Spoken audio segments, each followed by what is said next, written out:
Las propiedades de la materia la podemos también clasificar en dos grupos, en extensivas y en intensivas.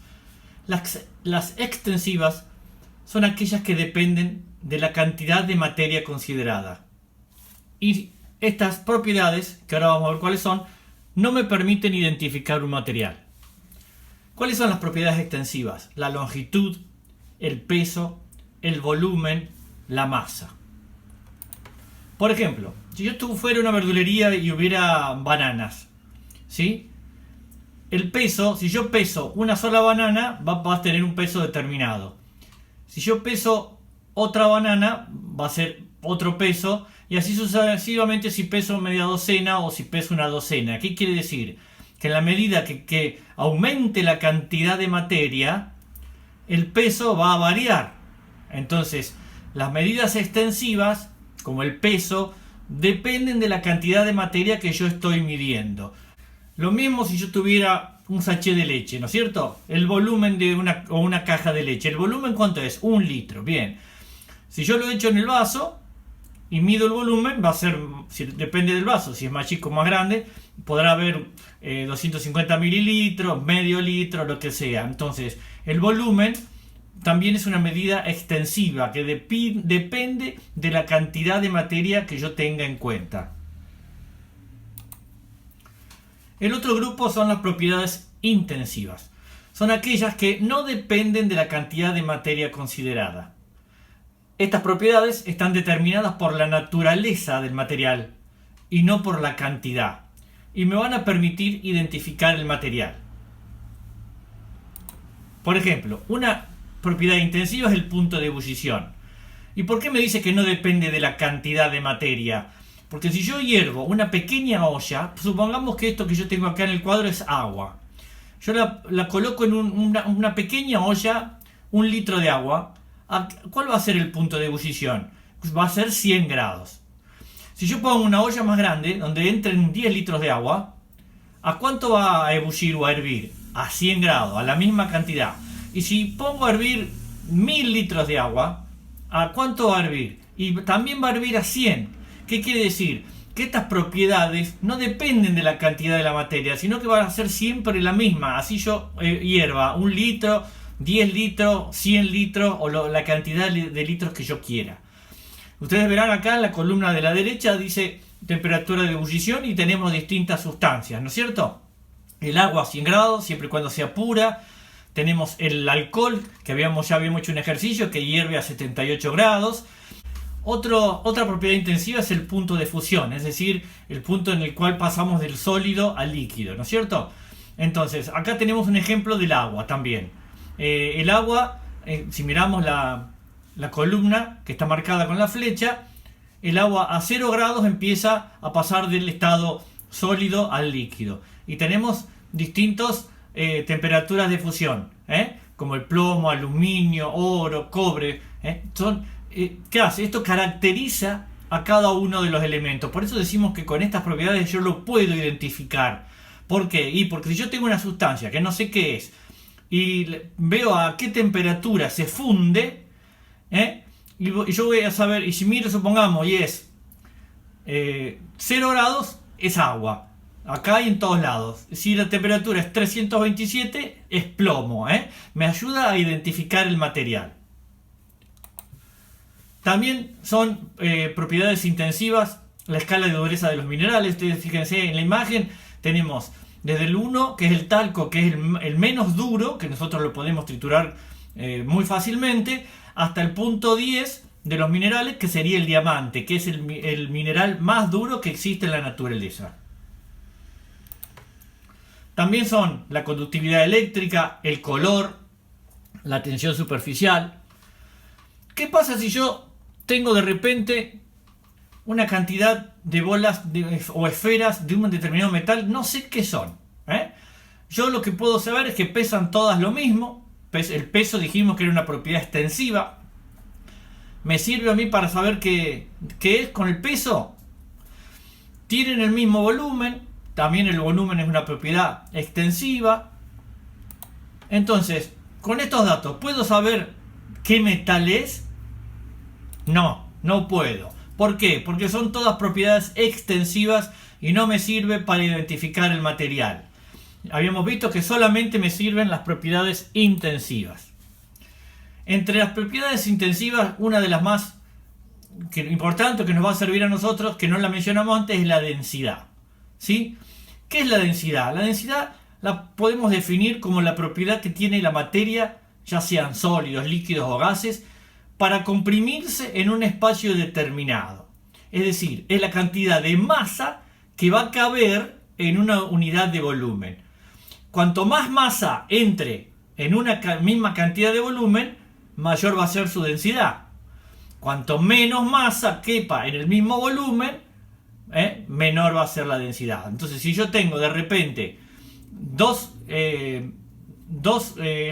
cuerpos del mismo volumen y en uno tiene más masa comprimida en su interior que el otro, vamos a decir que tiene mayor densidad. Por ejemplo, en la figura tengo a la izquierda oro, 1 kilo, 1 kilo de hierro, 1 kilo de aluminio, 1 kilo de agua y 1 kilo de madera. Si ustedes se fijan, el kilo de oro, todos pesan lo mismo, está en un volumen más chico. ¿Por qué? Porque sus átomos, sus moléculas están mucho más compactadas, están mucho más comprimidas. Por lo tanto, su densidad es mayor. Paso al hierro, ya el volumen es un poquito más grande. Entonces, la materia está compacta, pero no tanto como el oro. Su densidad es 7,8. El aluminio, 2,7. El agua, la densidad del agua es igual a 1. Entonces, en 1 kilo de agua voy a tener 1 gramo sobre centímetros cúbicos. Y luego la madera. Y acá no está, pero por ejemplo, ¿cuál sería uno más liviano por ahí que la madera? Y el corcho, que también es una madera, porque el corcho es madera del árbol, el alcornoque. Fíjense en este dibujo, está en inglés, pero se entiende bien, ¿sí? Tenemos dos cuadros como en un sub y baja. Ambos cuadros tienen el mismo volumen, pero las bolitas del cuadro que tengo sobre este lado están menos comprimidas, menos compactadas en ese volumen que la cantidad de bolitas o de materia que están en este volumen. Por lo tanto, ¿cuál tiene más densidad? Porque en el mismo espacio, porque el espacio y el volumen es el mismo, tiene mucha más materia que por lo tanto la densidad de es mayor y su peso también. Acá vemos un cuadro, ¿ven? Fíjense, cada sustancia tiene su densidad, por lo que esto me puede servir a mí para, si yo quiero determinar, tengo una sustancia que no sé qué es, si yo puedo averiguar su densidad, a mí me sirve para identificar el material. ¿Por qué? Porque dijimos que la densidad es una propiedad intensiva que me sirve a mí para identificar un material. Supongamos que yo tengo 6 cubos acá de distintos metales. No sé qué son, ¿no es cierto? Todos tienen el mismo volumen. Entonces yo voy a decir, bueno, ¿cómo sé qué son? ¿Qué metales será cada uno? Bueno, voy a empezar a pensar en qué propiedad. Por ejemplo, el peso, ¿me sirve para saber si yo peso estos cubos que tienen el mismo volumen? ¿Me sirve? No, no me sirve porque el peso es una medida extensiva. La masa, tampoco, porque es una propiedad extensiva.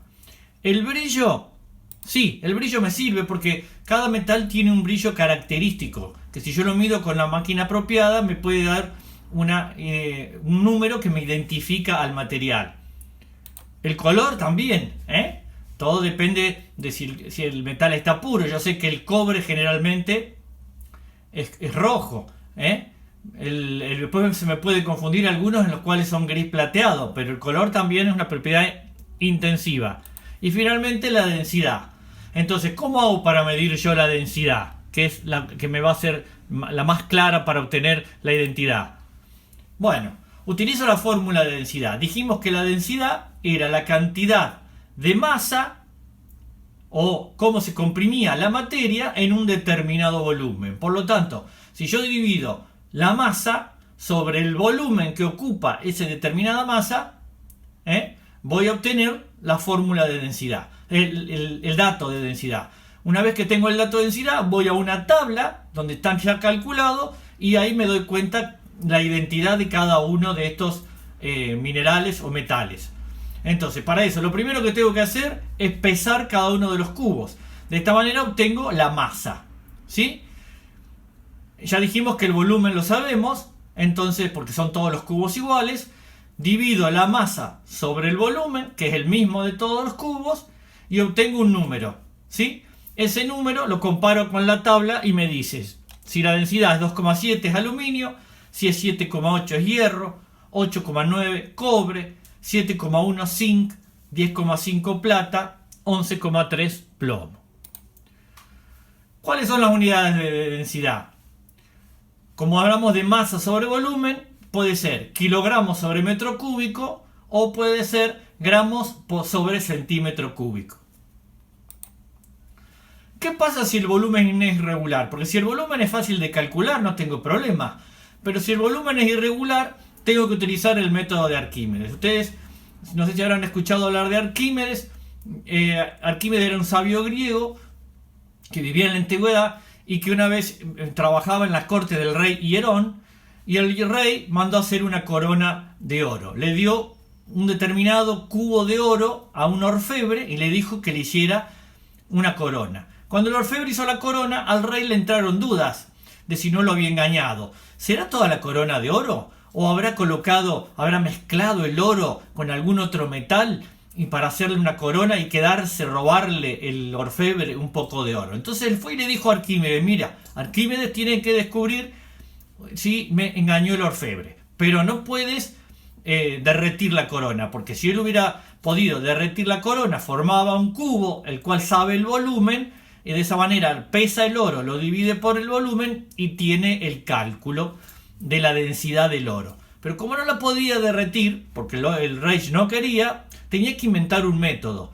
Y sabía que el rey, dice la leyenda, que si el orfebre lo había engañado, lo iba a mandar matar. Y si Arquímedes no lograba descubrirlo, al que iba a matar era Arquímedes.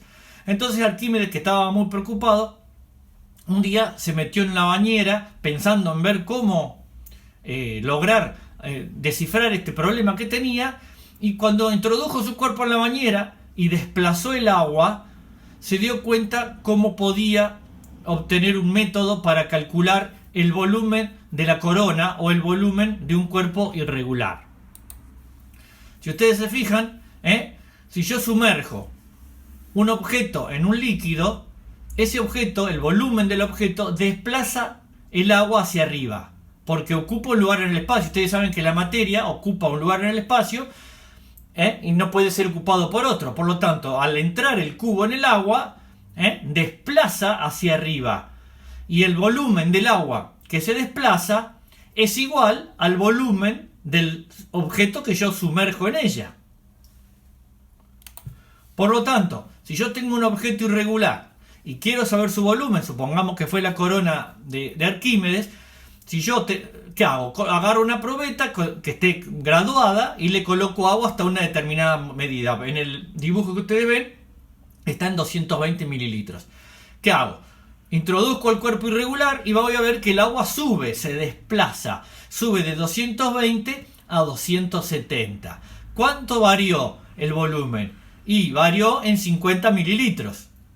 Estos 50 mililitros equivalen a 50 centímetros cúbicos. Entonces, ahora, ¿qué hago? Agarro el cuerpo extraño y lo peso. Con ese dato calculé la masa. Luego, calculo el volumen, el paso que hicimos hace un rato. Obtengo el volumen. Entonces ya tengo los dos datos que necesito para mi fórmula de densidad, que es igual a masa sobre volumen. Entonces, tomo el peso que hice y lo divido sobre el volumen y me da la densidad del cuerpo. Entonces con esa densidad voy a la tabla y sé de qué estaba hecha el material. Así hizo Arquímedes con esto que descubrió, y se comprobó que el orfebre le había robado oro y había mezclado el oro con otro metal.